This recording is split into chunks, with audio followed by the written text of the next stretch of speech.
Welcome to Building Better Businesses. I'm Kristen Dees, founder of Catalyst Consulting, an agency that helps small businesses and entrepreneurs start, grow, and level up their businesses.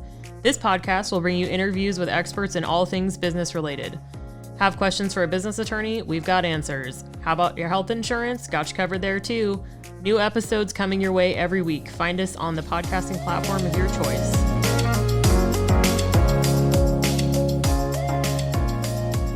Thanks for joining us on this episode of Building Better Businesses with Catalyst Consulting. My guest today is Teresa Romain of Access Abundance, and she is an abundance coach. So I'm pretty excited to talk to her today. We met via Polka Dot Powerhouse, which is a nationwide, well, I guess international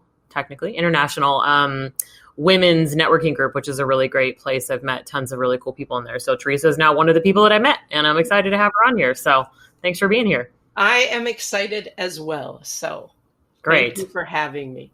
Yeah, no, I love it. When we did our little intro conversation, I was like, oh, this is going to be a good one. I'm excited. Not that any of them have been disappointing. I always say that, like every episode, I'm like, oh, I'm so excited, which is good, right? Yes, that means you're having fun doing what you're doing. Yeah. Yay. Yeah, good guests and stuff. So cool. So tell us a little bit about you as a human being. Who's Teresa? Oh, me as a human being. Well, I am a nature gal. I love nature. Nature's my muse. Nature's my happy space. Nature's where I get to come home, whether it's just going for a walk, sitting out on our 4 acres, hands in the dirt on a lake.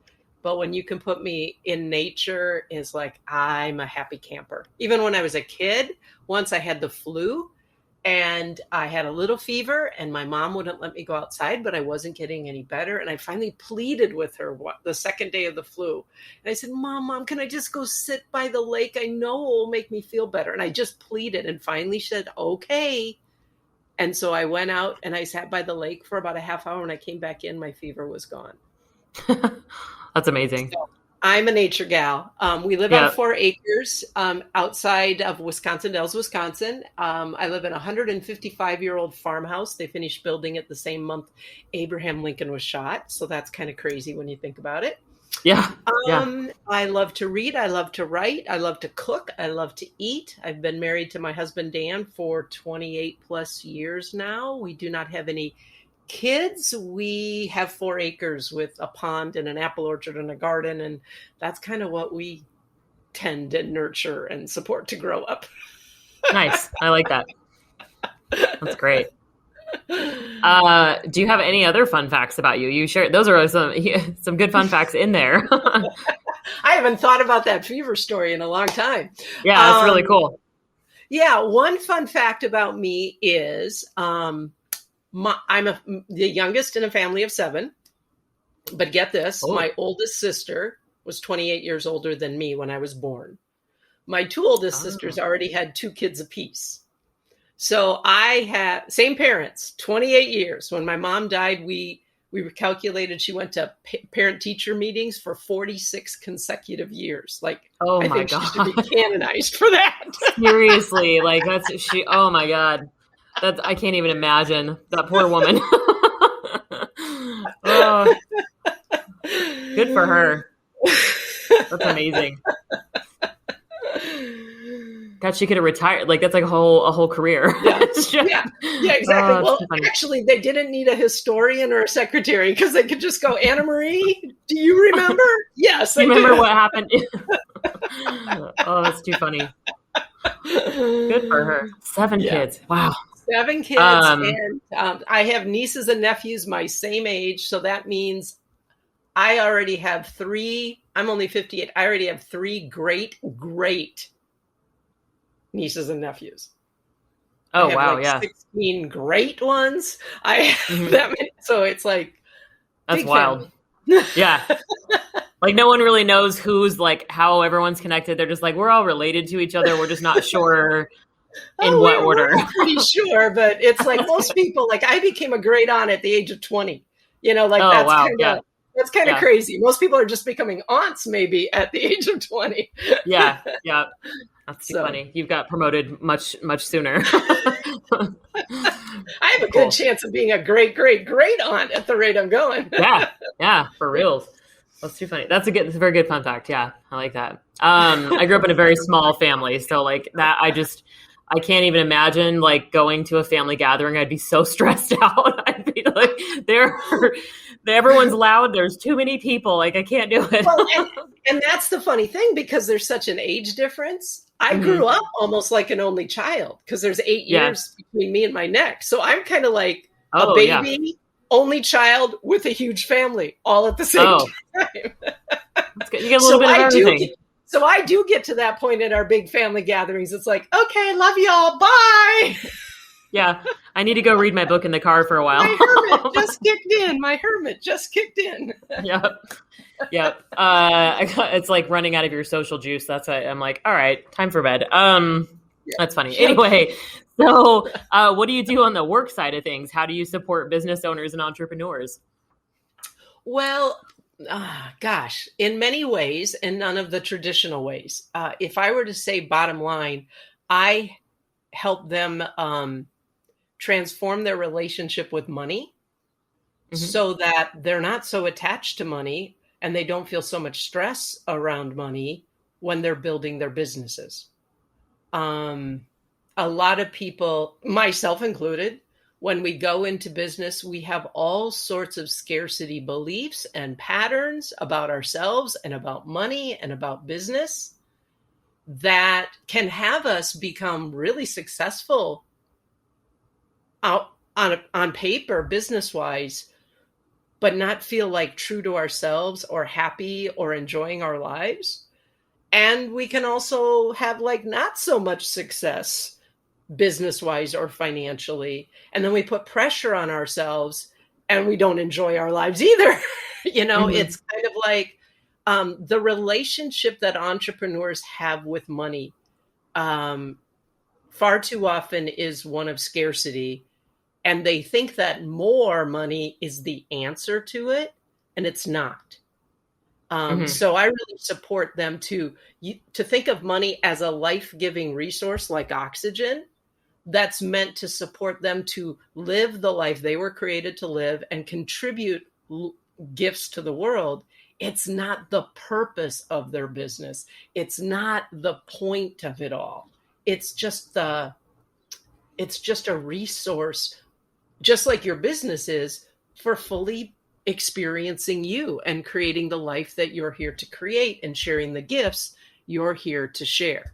So, I help them manage their money, but more than that, I help them change their relationship with money. So it's not so fear-based, and God knows, or guilt-based or shame-based. Oh yeah. They're all in there, Oh yeah. Scarcity isn't just not enough money. Scarcity is when you have money, but you're still afraid around money. You're afraid to lose it. You're afraid to spend it. You're afraid there's not going to be enough. And so you can't do something new or take a risk in your business or something like that. That's all different forms of scarcity around money. So that's where I work with people. No, and help them make more money when they're blocking it. Because, some people were like, I can't make that much money. So, well, why not? Why not? Yeah. Yeah, there's all kinds of stuff. Yeah, it's kind of like when we breathe, we can develop a better lung capacity if we work at it. It's like, well, you can develop a better money capacity. Yeah. You really can. But then you still have to exhale and let go at the same time. Can't hold on to it. So that's a little bit of what I do to help entrepreneurs. Oh, so that's great. Have fun again. So they can have fun in their business. Yeah, it's such a big part of it. And like we were kind of talking when we first chatted, it's so ingrained in everything that we do. And it's, I think, only recently becoming more, I guess, socially acceptable to talk about it, like especially like the money relationship. And that it's like some of us have some pretty deep psychological things that we have to unpack and work through to be able to grow through it. So no, it's awesome. Well, yeah. And even beyond that, I take it one step deeper is we have some spiritual beliefs to unpack around it. Because, we grow up in a world where there's this message. And if you've grown up in the Western world and exposed to any Western Christian religion, you've probably picked up this idea that the physical and the spiritual worlds are separate. That God's out there, and if you live a good life, when you die, you can join God in heaven. And that leaves it all like, oh my gosh, this money stuff, it's up to me. I have to make a living. I have to take care of myself. I have to provide for myself. There's pressure. And there's also guilt. Oh, and I'm making all this money, but maybe money's bad and all of that sort of stuff. And we never think of money like we think of oxygen.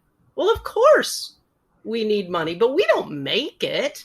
We receive it. We need to learn how to use it in ways that support life in us, and we're meant to share it too. But so I take it at an even deeper level, because if you have an idea of a God who's separate, whatever you call God, or a God who's punishing, or a God who, if you don't do it right, you're going to go to hell when you die, or any of that sort of stuff, well then, oh my gosh, money's going to be your jugular, because it's like, I need it to live and I've got to do it. Yeah. I'm alone. I got to do it. And that, I've lived that one. That one doesn't work so well. Yeah. Well, and it's always the teaching that money is the root of all evil and all that kind of stuff too. Yeah, it's like we got that in there too. Pretty deeply ingrained in us. And like corporations are evil and the rich men are evil. And I mean, don't get me wrong, some of them are, sure. Going on. But and yeah, it's like be a business owner. Yeah. It's a weird headspace to be in. Yeah, we never would. How many of us grew up and said, like, God wants you to have money? Yeah, no. Yeah. Like God wants flowers to have rain. Like God wants us to have money so that we can live the life we were created to live. Now, we all need different amounts of money to do that. You know, I always like to use nature again. You know, a cactus in the Arizona desert needs water. And so does a cypress tree in a bog in Louisiana. But don't try and give the cactus the same amount of water you give the cypress tree, or vice versa. That's not abundance. That's scarcity too.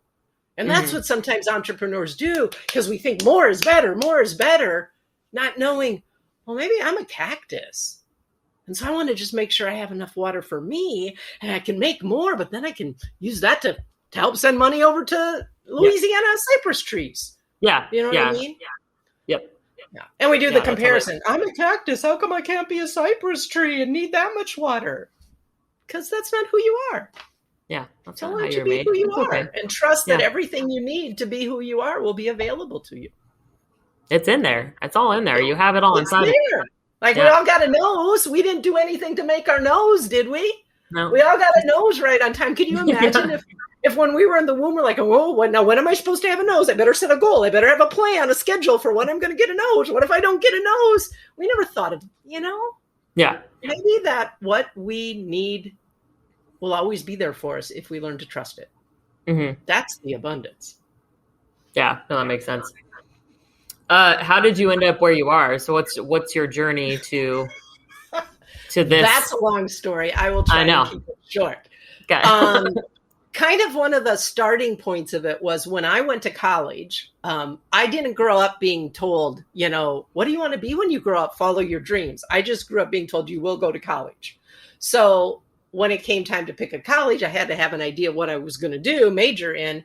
I had no idea, but I worshiped my brother Bill. So I decided I was going to become an accountant like my brother Bill. So I went to this College of St. Thomas in St. Paul, Minnesota to be an accountant.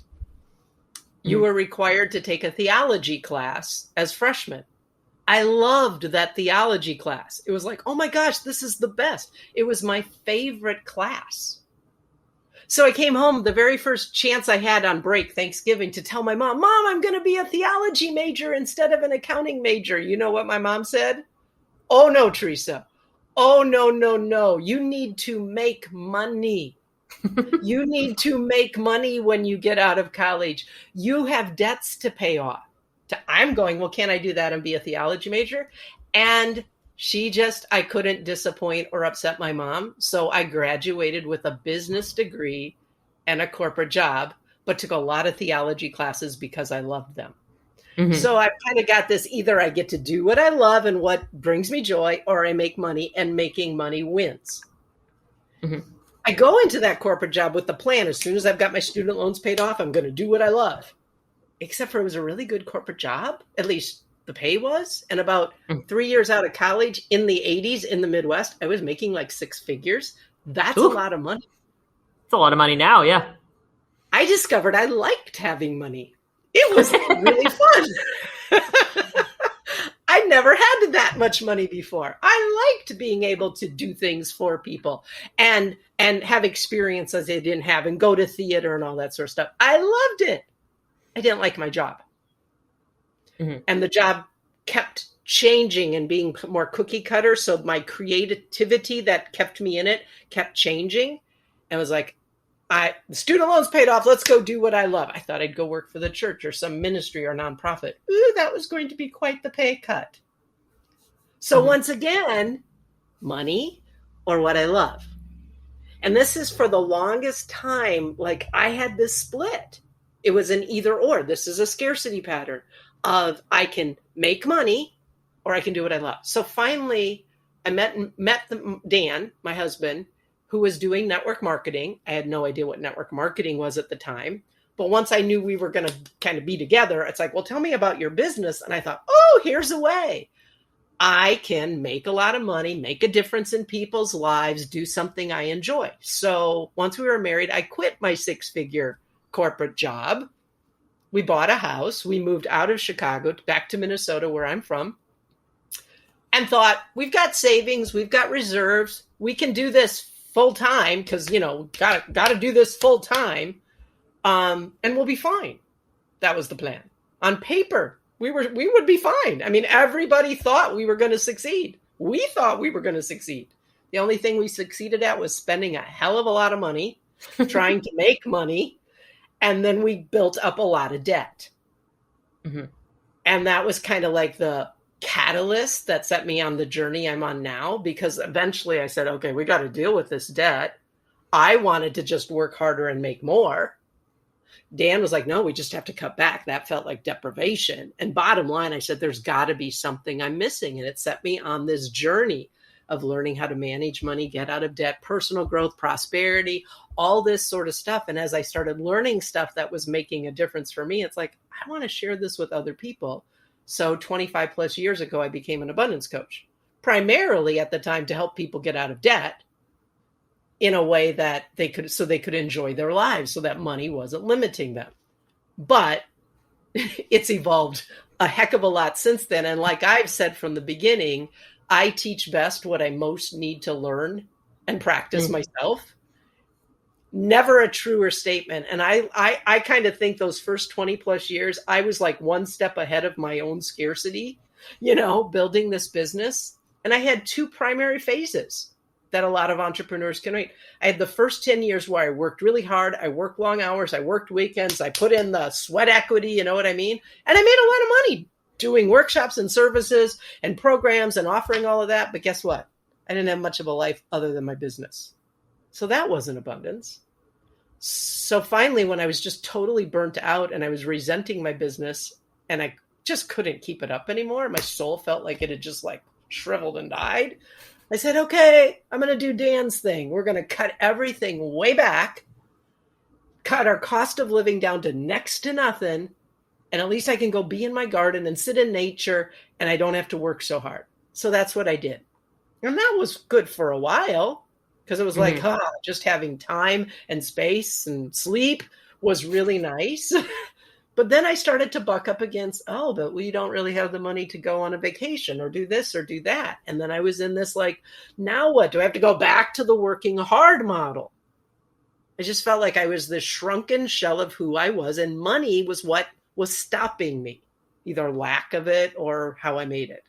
And so that was like 5 years ago when I finally said, there's got to be, again, something I'm missing. And that's when I started to see there's this deep, invisible archetype of scarcity that the world's built on, that we all operate in, and we try to do the more or less to get the more of whatever we think we need, and it doesn't work. It's like the world we live in is a giant game of musical chairs.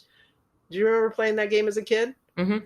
Yeah, I always, as soon as they announced it, it's like I stress up, Oh, yeah, I don't enjoy that. No. Yeah, nobody enjoys it because it's like it's a game that's set up for scarcity. There's never enough chairs for everyone, and there never will be. So from the beginning, it's fear. It's fear. And so that's like the archetype of scarcity that I've since discovered the world's built on. And so many entrepreneurs build their business on. They're doing some combination of, I got to do more, but then they have less of something else they want. Mm-hmm. Or they're doing the either or. Either I can have the money and the outward success, or I can have this. And we haven't been taught how to have the and. Mm-hmm. That's what I'm about, having people discover the and. Yeah. You can have the money and a business you enjoy and a life you enjoy. But you got to get out. You can't play musical chairs to have that. You can't play it musical chair style. Mm-hmm. And I was one of those ones, I'm guessing like you were like the competitive type when musical chairs came along. I'm a bit competitive, yeah. Yeah, I was the competitive type. So I usually hung in there and either won or was one of the last finalists. Now, along the way, I was stressed and tensed all the time. Mm-hmm. And I'd have to occasionally push some people off the chair a little I was going hard. to say, I have definitely pushed some children out of chairs in my day. Yeah, exactly. Which is like, that's not who I want to be, but that's what that game creates in us. And that's what I think oftentimes the business world, when it's built on the archetype of scarcity, calls out. But then I had my friend Rosie in grade school. When she played musical chairs, she went, and she would because you had to, she'd walk around the first row of chairs to music. But when the music stopped, if there wasn't a chair she could just sit down on without bumping anybody, she just walked away. She just quit first round. That's not abundance. That's not abundance either. No, I think maybe that's better boundaries. I don't know. Maybe it is, but this game is dumb. I'm leaving. Because she felt left out and excluded and a loser and all that sort of stuff. Mm-hmm. And what none of us are getting is what if that's not the game we're here to play? Mm-hmm.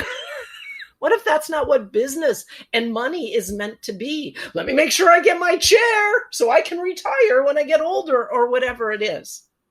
Yeah. Or, I don't want to push that hard. I don't want to work that hard. I'll just go without and go sit over here and live simply. Mm-hmm. I don't think that's why this world was created. I don't think that's why we were created, to live life like that. But God knows I have. Just saying, I have. Yeah. Yeah. Like you said, that's how you learn the things that you need to learn. Exactly. This doesn't seem right. Then you learn what you have to unlearn too. Right. Yeah. And then you do, it's like you were talking about the pendulum swing basically too. Like you've gone on both sides of it. And you're like, nah, that's not right. There's somewhere here in the middle that's going to be actually more comfortable. So I don't know. I know that's what I do sometimes too when I'm trying to learn something. It's boom, boom. And I'm like, okay, hold on. Where's where's the happy middle? Yeah, for sure. Right. Makes sense. Or let's get off the teeter-totter. Period. Yeah. Let's get off the teeter-totter. Mm-hmm. That's also a terrible, why is that a fun time? I never enjoyed the teeter-totter. I'm like, this is dumb. Who invented this? Didn't you just hate it when you were at the top and the person you were on with got off and made you go boom? Yeah. Oh, I hated that. But that's terrible. What I mean. It's like this pendulum, it's like a teeter-totter. And we're like, well, let me see if I can find the way to balance the teeter-totter. I'm going, no, just get off the teeter-totter. Yeah. It's a stupid game. Stop playing. There's a different playground we can play in. Yeah. Yeah. Wild. The stuff you don't really think about, you're like, wait a minute, why is that a thing? But anyway, so where does scarcity show up when we don't know it's hiding? How? Yeah. It's almost like it's almost like you can almost assume scarcity showing up. And so it's almost like the real question is, where is abundance? And I'm not seeing it, thinking it's hiding. Mm-hmm. It's almost like that. But that being said, one way to know where scarcity's showing up that you may not realize is to pay attention to your body, literally. Mm-hmm. I say to my clients that your body is to scarcity what a smoke detector is to fire. The moment at some conscious or subconscious level you started operating in scarcity, there is going to be a constriction, a tightening, a blocking, a resisting, a shrinking, a draining. in your body. Always. Always. You just can't. I mean, I'm gonna make up an example right now. Do you have a mortgage? Yeah. Okay, great. So let's say, I have no idea what your mortgage is, but let's say your mortgage is $1,200. I'm just making up a number, and it's due tomorrow, and you only have $50 in all of your bank accounts. What did you just feel in your body? A little nauseous. Yes. Yes. That fast. It's not that I'm clear. If you have a mortgage payment that's due and you only have $50, you need more money. But your reaction to that, there was a thought you had, and oh shit, or oh my God, I'm never going to be able to pay that, or how am I going to make that money, implied I can't, or whatever, that created the nausea feeling. So one of the best ways to discover where scarcity is hiding and you may not be seeing it is regularly check in and notice what's happening in your body. Notice when there's that tension. Even when you're, quote, feeling excited. You can feel excited, and then I'll go like, yeah, I'm excited, but my whole body's tense with excitement. And I know that excitement is probably like my head. It's not really here. And there's other times when I'm excited and you're relaxed and you're flowing and you're having fun and you're loose. So one place to always tell where it's hiding, because it's going to be for different people, is teach yourself. Set a timer every hour and just check in and see what your body's doing. Are you breathing? Do you have nausea? Are you tight? Are you clenched? That's going to tell you. And it's not in response to probably your reality. It's the thoughts you have about having $50 in your bank account and your mortgage due tomorrow that create that fear-based response. I have a client she's basically a millionaire. And once upon a time, she was almost homeless. She feels guilty a lot, oftentimes, because she's doing so well and she knows so many people who are struggling like she once did. And when that guilt shows up, it too, even though that's a fear-based response too, but in her body, there's just like her shoulders hunch and she puts her head down and she does all of that. So that's one way that scarcity shows up when we don't know what's hiding and we can see what's going on. When we get aware of that, I first always tell people to just stop. When you notice that, stop, which is the hardest thing because we're so in it. To stop, take a long, slow, deep breath, and then just notice what you're feeling and notice what you're focusing on and what you're thinking. Just start to become aware of what's going on. Where are you focused on what you don't have instead of what you have? Where are you focused on what you can't do, what you think you can't do instead of what you can? Where are you focused on not enough and stuff like that? Does that make sense? Mm-hmm. It can show up even if you have maybe you're writing a blog or something. And you know it, you have to write it, and you haven't started. You're procrastinating on it. You're procrastinating on it. You're gonna have some energetic block in your body around that blog. And so if you stop and breathe and you're whatever, you may go like, "Oh, it's gonna take forever," is your thought. Mm-hmm. Okay, maybe. So let's do 5 minutes right now.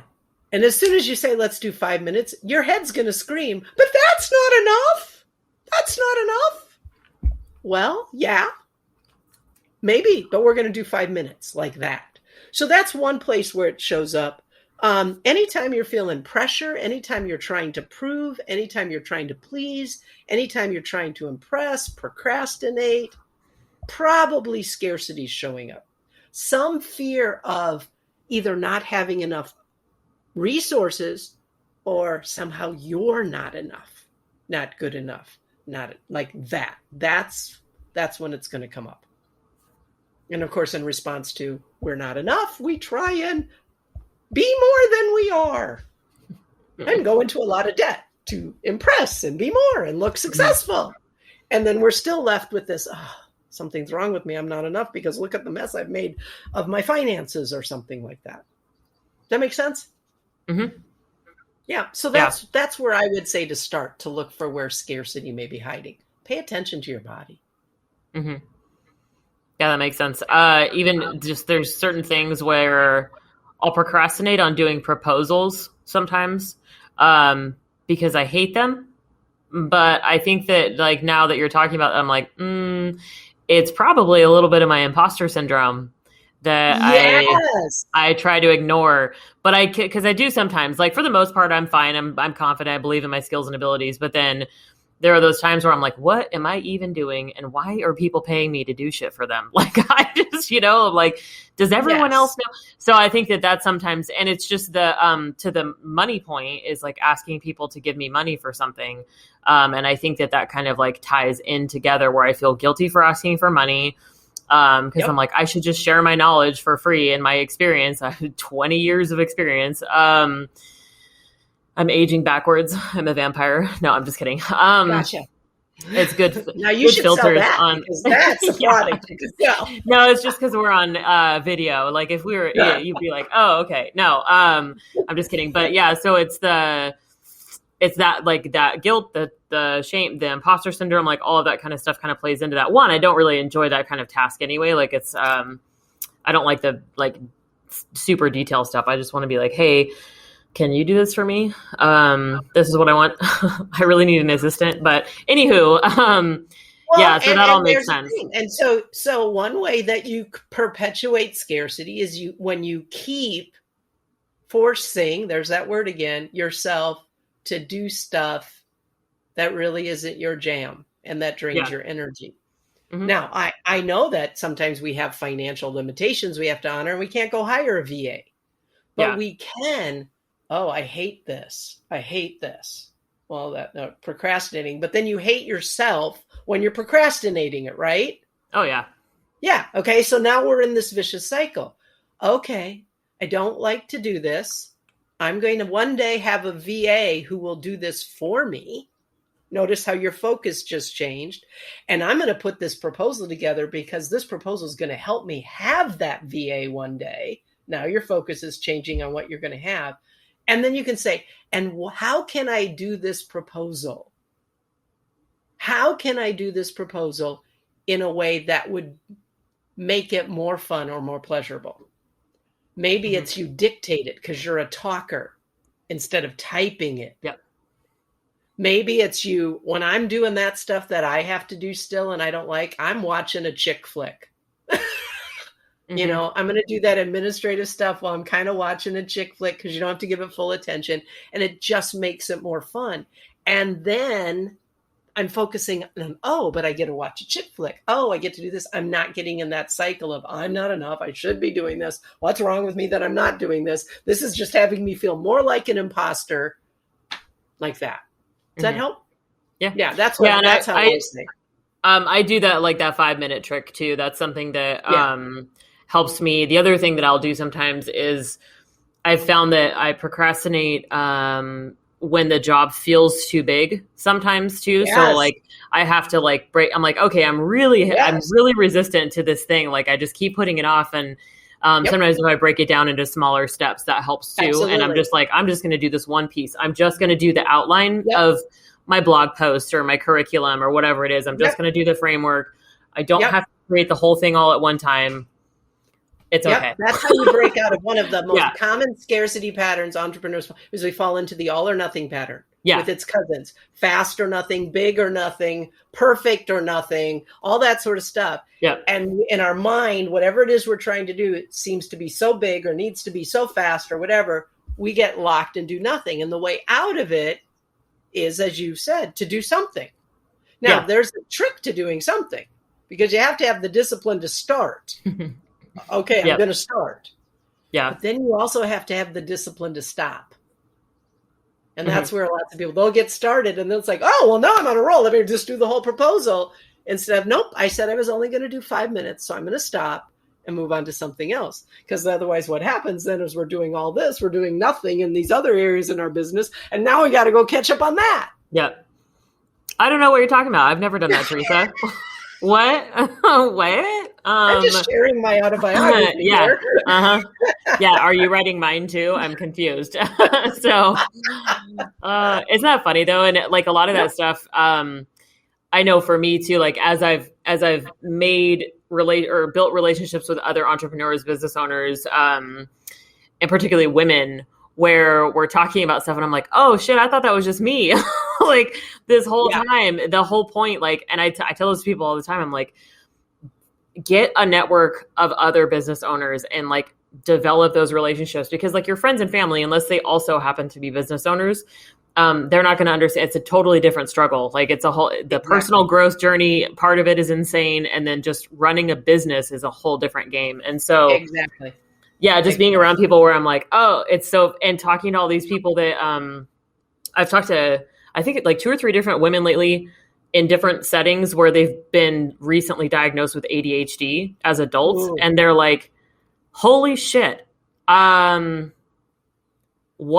Like, I thought I was defective this whole time. And I like all the little things where I'm like, I think maybe I have something like that, ADD or ADHD, but they're like, I've just been compensating for this and being told that I was doing things wrong or needed to pay attention, blah, blah, blah. And like having to like constantly have different crutches, I guess. Yep. And I was just like, dude, that's so crazy. Like, it's always refreshing. I feel like to just talk to someone and it's like, oh, you're also a high functioning individual. I'm okay. Yeah. Okay. Like this isn't just a me thing. Everyone else struggles with this, or a lot of people struggle with this. So yeah. Oh no, I think we all do, because we live especially in the American culture, where more and bigger and fast is the name of the game. Bigger, better, faster, stronger. To break out of that all or nothing pattern and do something, oh my God, you have to but that's not enough is going to scream in your head, and you're daring to claim another truth. It's enough for now. Yeah. It's such a huge lesson. Like that's something that I've gotten a lot better at, especially being like running my own business, but I try to help people with that too, because it's a thing. It's like, hey, entrepreneurs and dreamers, like everybody wants to do all these things, but they end up doing 26 million things half-ass or not at all, because they're like, it's so overwhelming. And I'm like, it is, because you literally can't do all of it, but you can do steps. Pick a thing and let's do that one thing and just crush it and then move on to the next thing. Like you can't do all the things at the same time. So yeah. But the thing that's going to buck up for a lot of people is, and this is the work that I do, when we're trying to do all those things, it's somehow to compensate for what we think is our not enough. Mm-hmm. Oh, because if I can do all these things, if I can pull this off, if I can do more and be in this committee and do this and do that, look at how that makes me enough. It's somehow to try to compensate for what we think is our own deficiency. Yep. But that's the lie that we're living on. We're not deficient. Mm-hmm. I had a realization at some point in time in the last year or so that I really like to be exceptional. I mean, I'm a millennial, so it's whatever, right? So I was just born that way. But realizing that actually helped me go, if I can't be automatically really good at something off the bat, then I have never had any interest. I'm like, if I can't just be super good at tennis or bowling or golf or whatever it is, like the first time I play, if people aren't like, oh my God, how are you so good? I'm like, because I'm exceptional.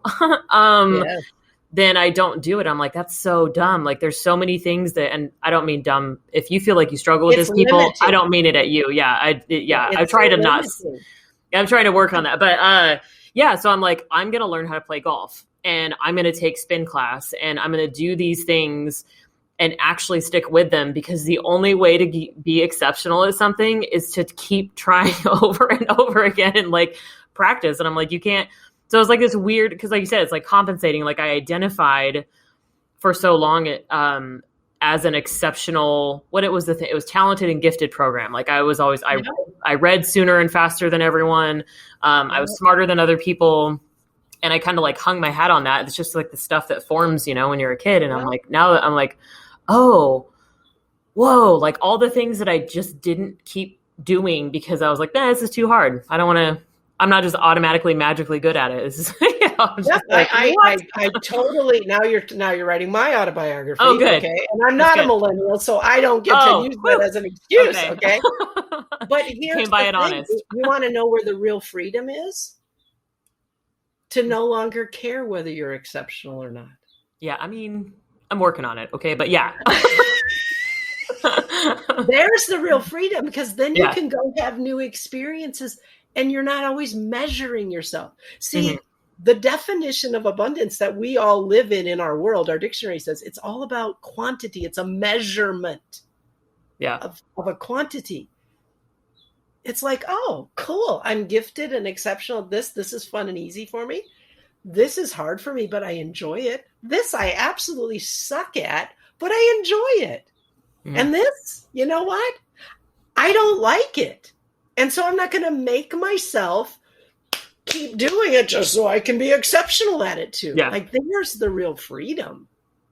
We just get to be whoever we are and experience more of ourselves. Yeah.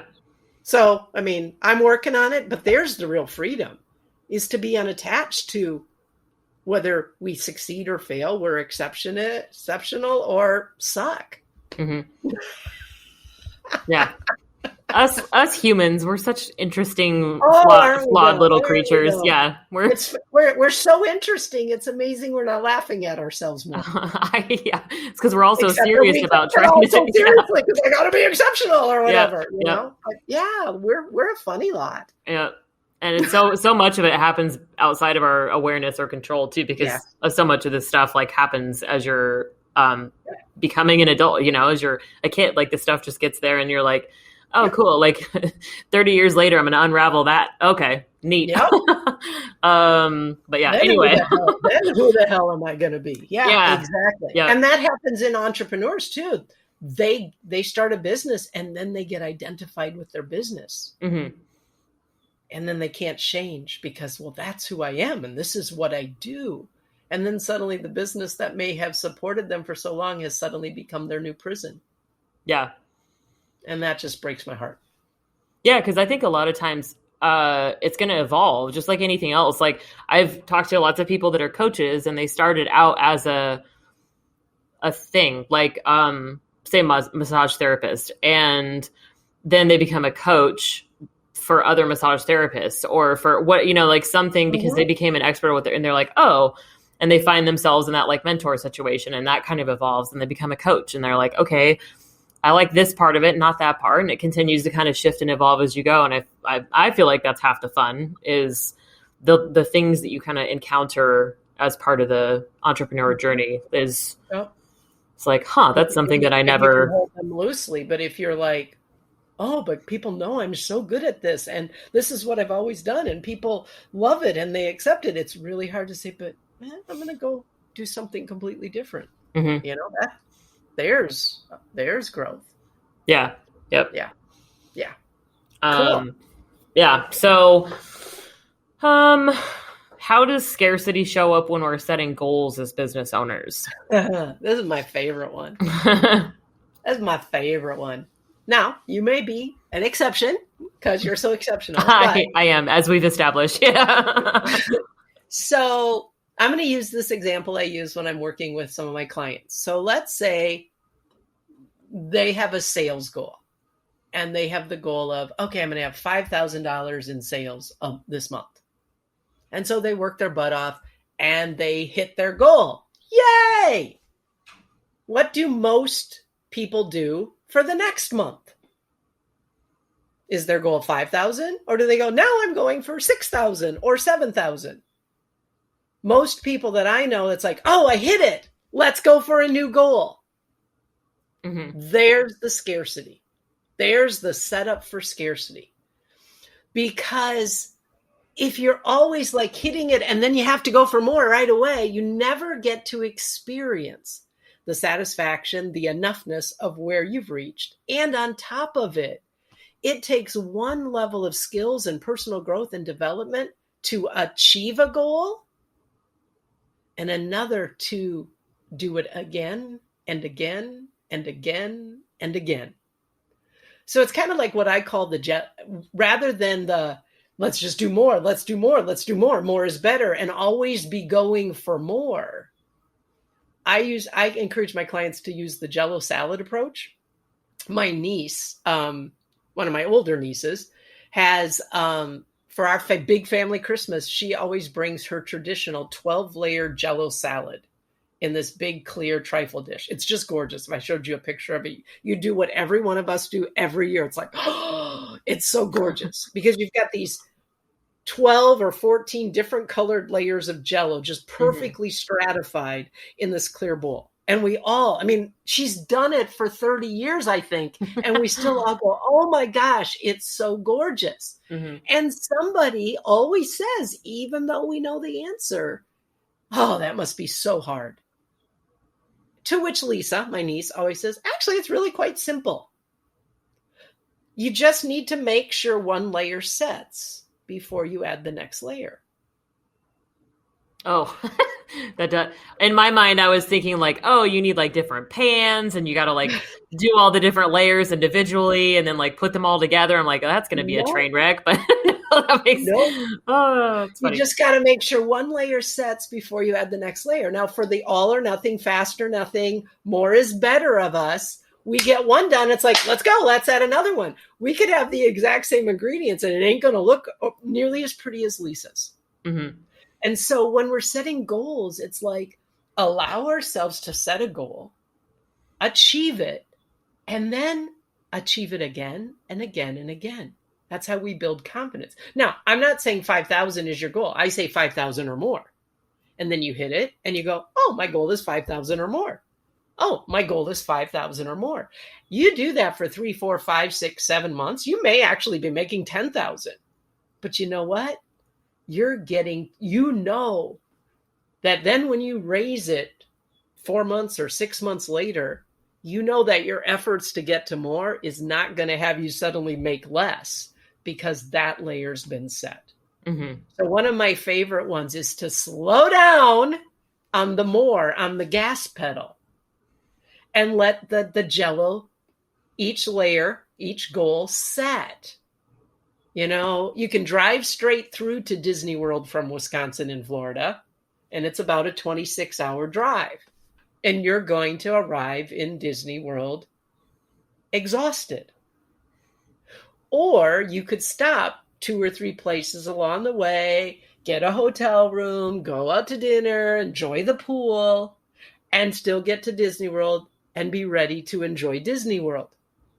Mm-hmm. That scarcity in us that thinks fast is better, more is better, big is better, whatever, has us want to push instead of. And what I love about Lisa's Jello salad is it occurred to me, this is after she'd been doing it for 20 years. It's like, not only is it simple as in let that layer set, while that layer is setting, she doesn't have to do anything. She gets to go enjoy the rest of her life. Mm-hmm. Which entrepreneurs are like, I should be doing something. I should be doing something. I should be doing something. Mm-hmm. How about you just, again, if you don't think it's all up to you, how about you just keep doing what you're doing for a while? Just trust that, let the layer set, and then add another goal. So that's one of my favorite things around goals. Mm-hmm. Also to have it be concrete, but not limiting. So if your goal is $5,000 of sales, it's $5,000 or more, because from a subconscious level, you don't want to limit it to 5,000, but you want to have something measurable. If it's 24 or more, unless you literally do, like I'm doing a virtual workshop and I wanted to max it to 24 because I only wanted that many people for the workshop. But other than that, it's like 24 or more new clients, whatever, like that. That's another thing. But you don't have to keep doing to make the more. You get to have the success of, I hit my goal. I hit my goal. I hit my goal. I hit my goal. Oh my gosh. Now that feels abundant. Mm-hmm. Well, and it builds like the consistency, and like from my perspective of like systems, processes, efficiency, or really just, the back end, like the money side of business too, is like if you did it once, that doesn't mean that you can do it again. Exactly. Or if you did it once, then refine the processes. How did you do it? Yes. How do you create something that's sustainable? Like you said, like let it set, let the foundation set there, and then strategically go, okay, so I did $5,000 for 3 months or 6 months or whatever it is. What's kind of my next step in the vision? Like, is it adding more clients? Is it adding more services, products, whatever the thing is? Because I do that all the time too. Like when you were talking again, I was like, oh, cool. Yeah, this is me. This makes sense. Do as I say, not as I do, people. But yeah, it's like what's next? I'm not doing enough. I need to launch all these things and having to like go, okay, what can I actually sustain? And like some of this has even been like not taking on new clients. Cause I'm like, I want to be able to build out my, like, the only way I can think to describe is like my residual stuff. Like here's my courses, here's my shop, here's my like all these things that kind of like will start, but I haven't been able to because I've always had to like take clients because I'm like, oh my gosh, like I need money. Right. And the whole thing about residual means that it happens later. And you build it up. Right. So, but if I keep putting it off, then I'll never get it done because I just don't have time if I have a lot of clients. So that's been like in the last like 3 to 6 months where I'm like, I can't, I'll do some like workshops and classes and stuff every now and again. Just mostly for the awareness and like to keep, so I don't lose the connection that I have in the community. But yeah, I had it because it's basically that I'm like, I cannot sustain this all. I am exhausted all the time. And this is not why I left corporate life. I mean, at least I'm exhausted for my own self instead of a company that doesn't give a shit about me, like, not at the top, like they don't care. Maybe the people close to me sort of do, but anyway, so yeah, I'm like, this isn't why I left. I want to be able to enjoy my life, have balance, do the things that I like doing. I exercise all the time. I'm very active. I get to do fun things like try to be good at golf, which takes time and practice. Good luck. I'm getting better. Like, but it's because I've committed to doing it and I actually play and practice consistently. I mean, it's not a lot still. I've only been doing it for a few months, but everyone calm down. I'm not good at golf yet, but I can see progression because I'm doing it, right? Like the consistency's there. I'm showing up, I'm doing the thing. And it's like, okay, like, all right, so now I'm going to work on this piece of my swing because you can't fix everything at once. And if anything is an example of that, it is a golf swing.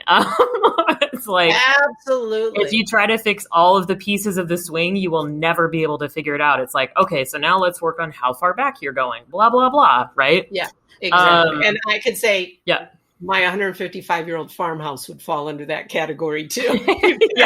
Oh yeah. Don't don't you be demoing anything because stuff's going to get weird. You're going to have a sideways house. We can only do a little bit at a time. Yeah. It's going to be like, what are you doing? So, but no, I think that's such a huge thing to call out too, is because if you're just like throwing a bunch of stuff together all the time, then it's never going to actually stick. Oh God, that Jell-O salad is such a good example. And I've done that because of the money. I need the money. I need the money. I need the money. Yeah. And then I always go, and what do you need the money for? Because a lot of times, I wish I just did a little video on this. If I had a dime for every person of the past 25 years who said, I just want to make enough money that I never have to think of it again. Do you know how much money I have in my bank account? Mm-hmm. Because it's like we have this making more money is the answer. Yeah. No, knowing how to use whatever you have, however large or small that amount, is part of the answer too. Mm-hmm. And you can have, it's called what I call it the weird oxymoron, prosperity principle of limitation. A lot of people don't think of prosperity and limitation like that's an oxymoron. But it's really the way things work in nature.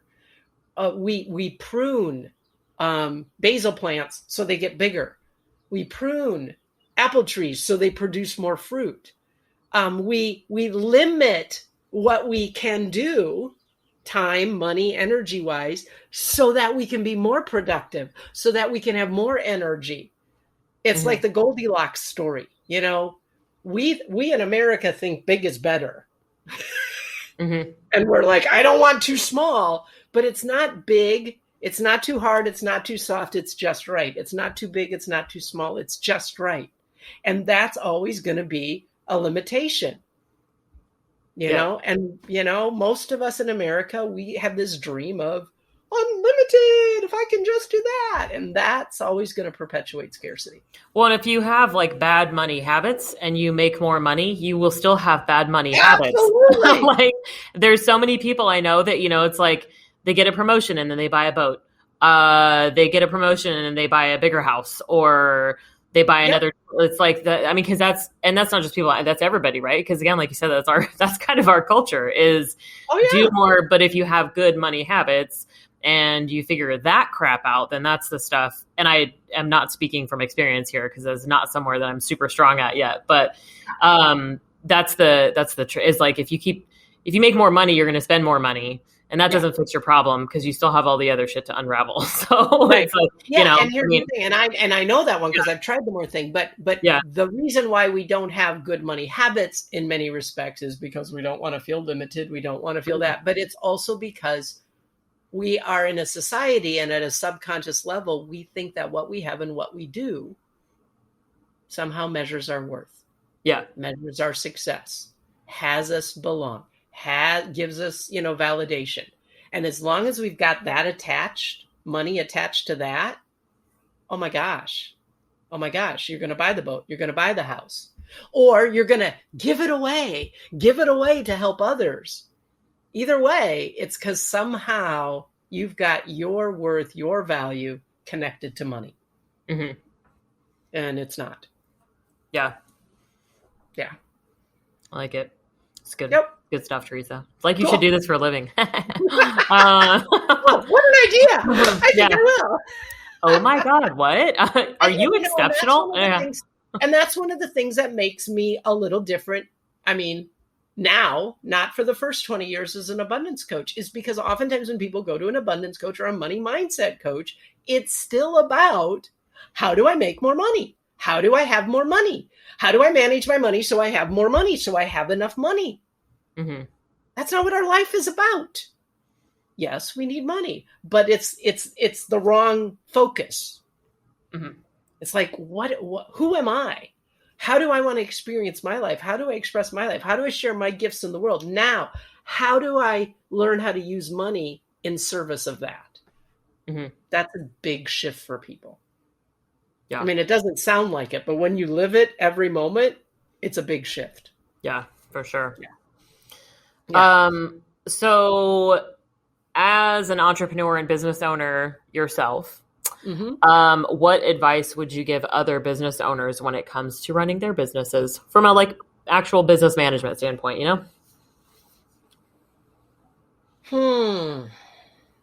Well, one would be invest in your business, money and time with limits. It's not mm-hmm. about, I have people who start a business. I started a business. I was just like, hey, well, I'll just throw everything I have on it. I'm willing to lend from my savings account $10,000 to get my business off the ground. Then the business has to provide for itself. I'm not going to keep being the feed it. So that would be one. Same thing with your time. That whole belief, you just have to work long hours and whatever to get it started, throw that one out the window.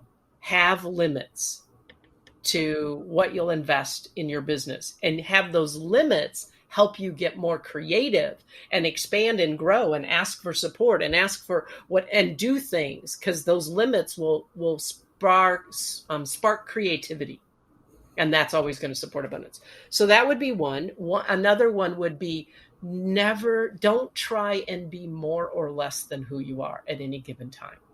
I was just having a call with a coaching client. She's a new coach, just starting out. She created a flyer for her program. She used it in meeting. She says, oh my gosh, I did it on Canva. Do you think it looks unprofessional and all that? She had this picture that it should be slick and fancy.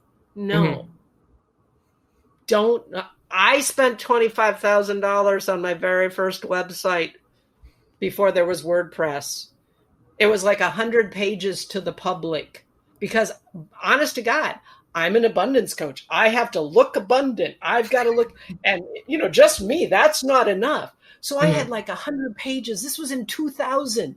when you had to pay people to code it. It had quizzes, it had self-tests, it had conversations, it had movies to watch, it had all of that sort of stuff. And I ran out of money when the public piece was ready, and we didn't even have a database to capture people's emails.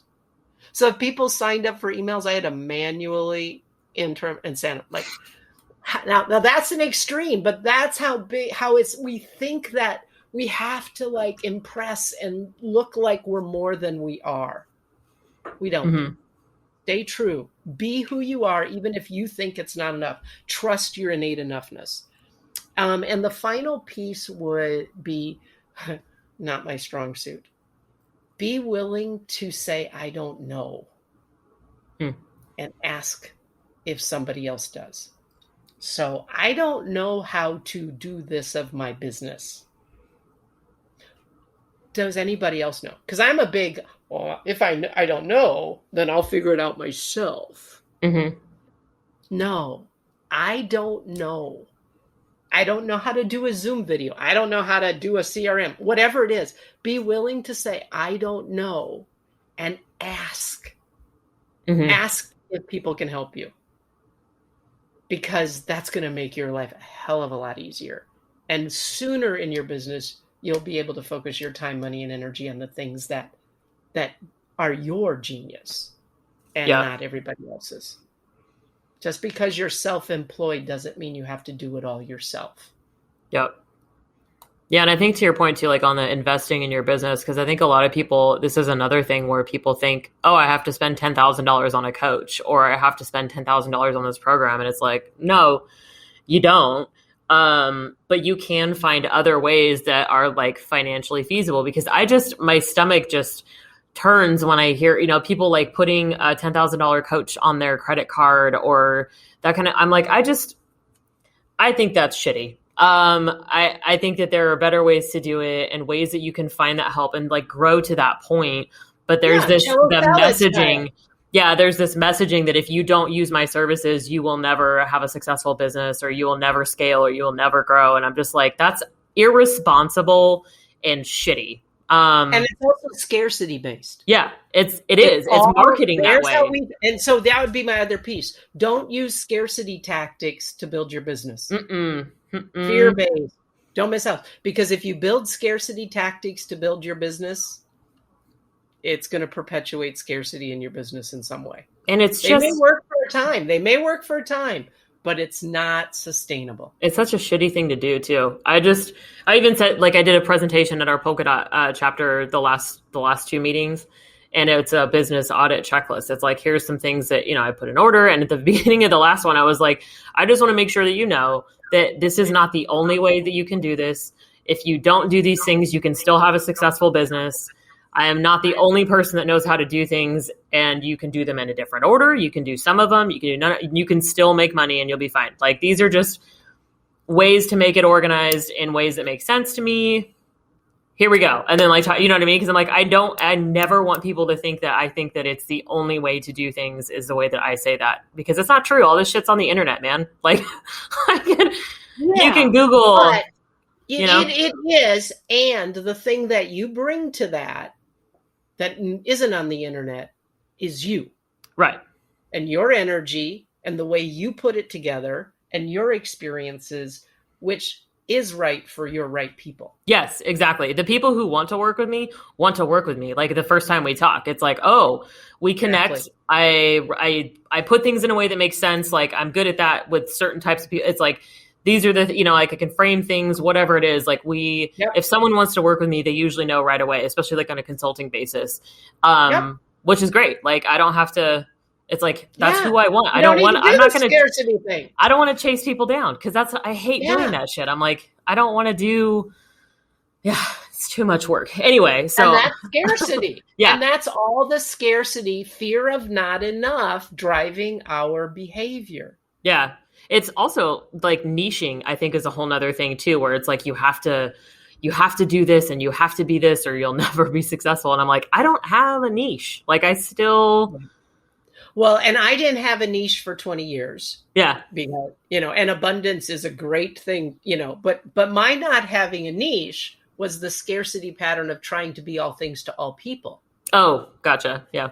That we need to know who we are and what we bring and who we can work with, and trust in the enoughness of that we can let people go and we can find the right people. But that whole scarcity, fear-based motivation, fear of not enough, using it to get clients, all that stuff is scarcity. Even when people say you have to, you should. No, that's scarcity tactics. Mm-hmm. Yeah. There's no have tos. I mean, just my background. If God doesn't even give us a have to, we have free will. Who are we to say you have to? You must do it this way. Yeah. Yeah. No, it's funny. I like it. It's a good conversation. So are there any resources that you wish you had at the beginning of your entrepreneurship journey, or things that you think would be helpful for people when they're trying to like start a business? I wish I had set up a budget for my business. Oh yeah. Mm-hmm. Mm-hmm. Yeah. Now, I call it an abundance plan. I call it a conscious cash flow sheet because budget kind of brings up the nausea and limitation and all that sort of stuff. Yeah. But just a conscious cash flow sheet. It's not that I didn't pay attention to it, but again, with a conscious cash flow sheet, I'm consciously putting limits in.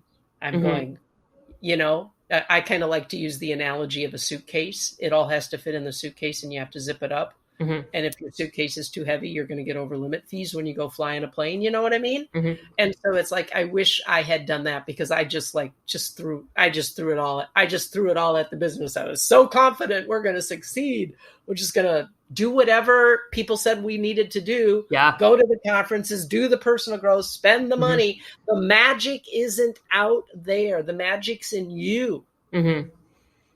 And learning and growing you and your discipline and your creativity and your being willing to receive and your vulnerability and your discipline and your patience when you're not exceptional. There's the magic. Mm-hmm. Yeah. So that would, I think, more than anything, that, and possibly, and my other weak spot has always been, and I'm working on it, is once people work with me, they stay in my world and work with me for a really long time. But I can oftentimes then rest on that, and I'm working on developing ways to always be bringing new people in. And so if from the beginning I had people who could help me with what you'll call marketing, so that I would have learned early how to always bringing new people into my world, that would have made things a lot easier too.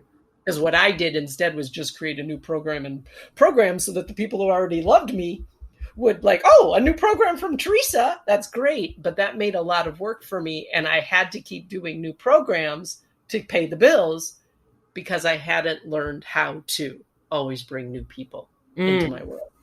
No, that's good. Yeah. That makes a lot of sense, actually. Yeah. I like that. Yeah. Very good. That's good stuff. Okay.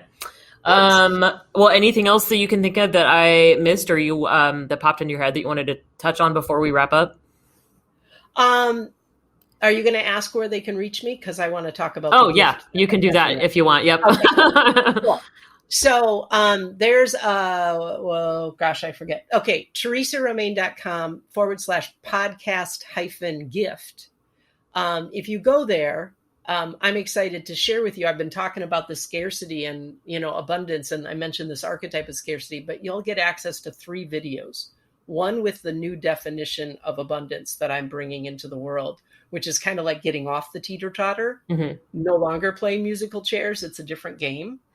And then there's 2 other videos, one that talks about what's the bottom line reason why we don't access the abundance that's there, and then how it fits with money. So I just wanted to invite people, if you've gotten a lot from this, one piece that we didn't really get to flesh out was just the whole new definition of abundance that this is based on. So I go check out that video and you get to find out what it is. Sweet. Yeah. And I'll put all the links and everything in the show notes and social media posts and whatnot too. So cool. They will be available. Very cool. Well, thanks for joining me. Thanks for hanging out. I had a great time. I love this conversation. Thanks. I'm glad I did too. Thanks for having me. Yeah, you bet. I'll have a good rest of your day.